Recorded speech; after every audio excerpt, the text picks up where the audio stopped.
It's going to be an absolutely massive task. You're looking at 71 million people across the states voted for Trump, despite the fact that ever since he came down that gilded escalator in Trump Tower in 2015, he has been chucking out lies left, right, and centre, and has essentially built his presidency on it. He sees the whole presidency through the lens of what effect issues can have on him, and therefore has just bent the truth to suit his own narrative.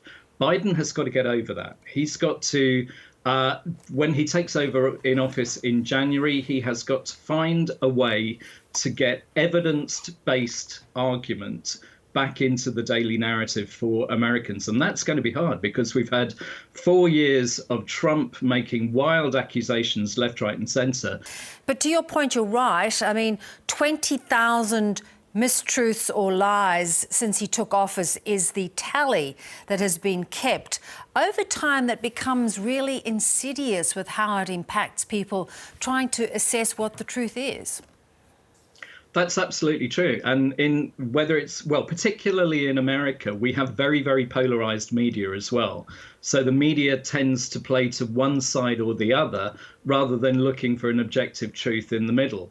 So you may get Fox absolutely taking on board whatever the president or the press secretary has to say and feeding that to a bubble of people who will just accept it as truth, while there's a whole other group who will just criticize everything.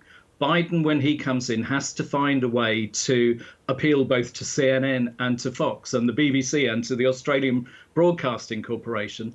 And the best way to do that is to have evidence behind what you're saying and get away from the wild accusations. I was struck, though, in the few days after the election and Biden's win, which, of course, was not called by the media. It was called, you know, the American people voted. He's now at 78.5 million votes. But as that was sinking in, there was a peace and a lull that descended, particularly on social media platforms. But as he fired up with his rhetoric of false claims about the election being rigged, that has continued to gather so much traction. Will he run out of steam with this kind of mistruth?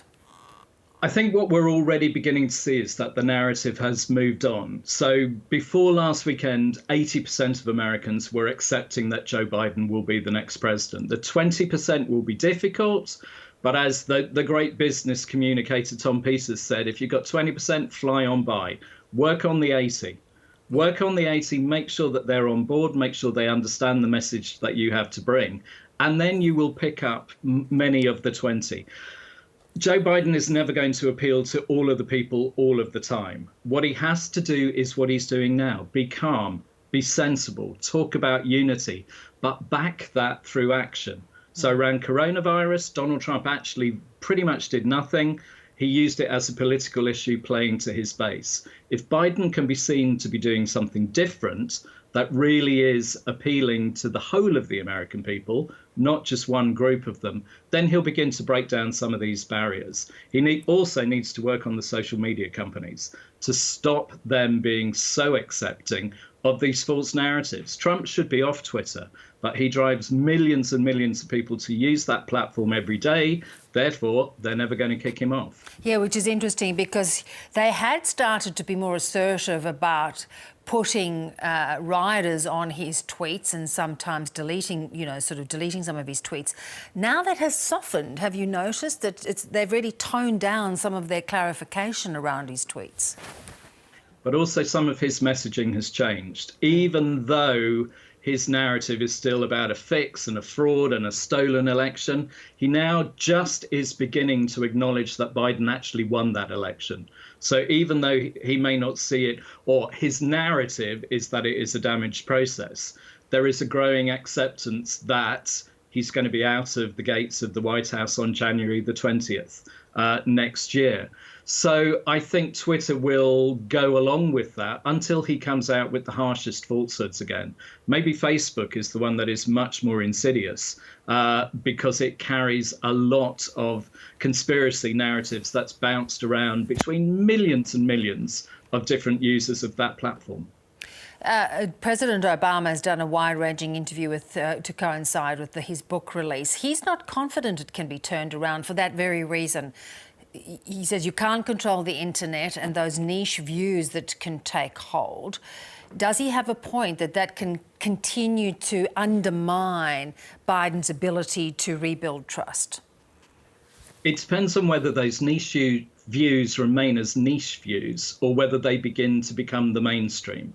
While they are niche, while they are extreme, and while there is evidence and sufficient people using that evidence to complain about and put down those views, then they are manageable. It is increasingly difficult in the social media age. But if they become the mainstream, then Biden has got a massive, massive problem. Do you feel it's spread beyond the United States? I mean, we've certainly seen similar behaviour with Jair Bolsonaro in Brazil and Poland. Even in the UK during Brexit, some of the claims that were made during that debate were outlandish. Has this become a problem that is harder to put back in the box? Yeah, the genie of populism has escaped now.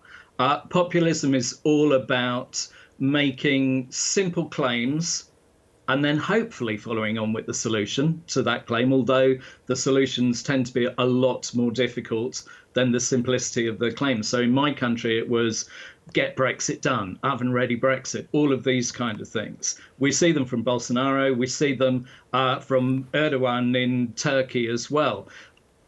Politics as slogans. It sounds very, very seductive, and people do buy into the seduction of it. It's much, much more difficult when you say, well, actually, most politics is really, really boring. And maybe in America, we want 4 more years of boringness now, and some of that boredom, but policy getting done rather than reality TV dominating, becoming the norm again. Yeah, well, let's hope so. Mark Shanahan, thank you so much for joining us. Thank you.